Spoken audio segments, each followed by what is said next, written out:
je parcourais encore des documents officiels du ministère de la Santé portant sur les dépenses liées au Covid-19. Je déconseille cette lecture à tous ceux qui souffrent d'hypertension artérielle ou de risque cardiaque. C'est tout simplement ahurissant, détonnant et corrosif. C'est dans cet environnement que le leader du PCRN et une autre députée du parti ont gagné des marchés publics. Certains parlent de fictifs, d'autres de gré à gré. Mais qui aurait pu croire que le leader du Parti des Jeunes, puisse ainsi plonger sa main jusqu'au cou dans cette soupe-là qu'il combattait jour et nuit sur les plateaux de débat, suscitant l'admiration de tous. Je le revois dans les années 2003-2004 jusqu'en 2006, il a fait rêver toute une jeunesse. Il a lancé le train et il a demandé à tout le monde de monter à bord. Ces jeunes ont cru en lui. Tous les week-ends, il suscitait les applaudissements nourris dans les quartiers avec des analyses essentiellement critiques sur la prévarication qui fait rage depuis des années dans nos gouvernements successifs, ralentissant notre vitesse de croisière économique. Enfin, la jeunesse avait son candidat. Je revois pendant la présidentielle la rage avec laquelle il défendait son image sur les réseaux sociaux face aux sauvages talibans du MRC. Le réveil est brutal, le rêve est brisé et toute la jeunesse se dit « si on savait ». Comme une malédiction dictée par un destin hostile, on en arrive à la même chose, tous les mêmes et peut-être même encore mieux, les députés du RDPC. C'était du bluff, c'était le grand bluff. Du grand bluff politique. Nous nous sommes fait avoir.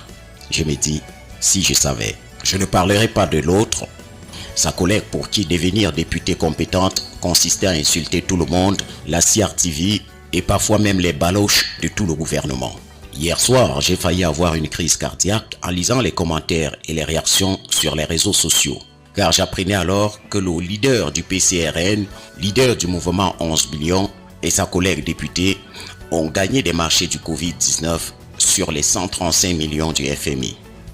Et alors, s'exclamerait un interlocuteur quelconque, et il n'aura pas tort de s'exclamer. Mais écoutez la suite. S'il s'agissait seulement de gagner des marchés ordinaires, comme d'habitude, nous n'aurions rien à redire. C'est le travail de nos députés. Mais nous sommes là en présence de deux personnages qui ont fait rêver la jeunesse dans le sens de construire un pays des hommes intègres. Deux personnages qui viennent de brûler, incendier tout le crédit et les espoirs de toute une jeunesse placée en eux en gagnant des marchés au ministère de la Santé, des marchés problématiques j'allais dire, au ministère de la Santé, ministère en tête de liste des départements entendus au TCS, tribunal criminel spécial, dans l'enquête sur les détournements des fonds publics, des fonds octroyés dans le cadre de la lutte contre la pandémie Covid-19.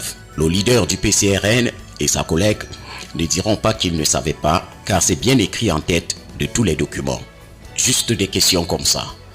Où sont passés les appels d'offres? Où sont les procédures d'acquisition? Où sont les procédures d'acquisition des marchés publics? Ah, je demande comme ça, hein. C'était donc du gré à gré. Je pose juste la question. C'est encore plus grave. J'ai entendu certains prendre leur défense, affirmant que l'urgence justifiait ce gré à gré avec le Covid-19. En début de cette lecture, je vous disais que j'ai parcouru certains documents jusqu'à 3 heures du matin. Permettez-moi donc de jeter un regard sur quelques petits extraits et d'en partager le contenu.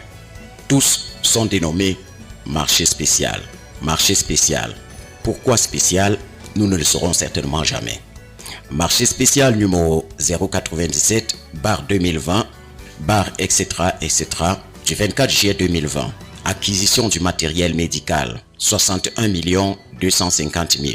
61 250 000. Marché spécial numéro 98/2020, etc., du 24 juillet 2020. Acquisition du matériel médical, 64 millions.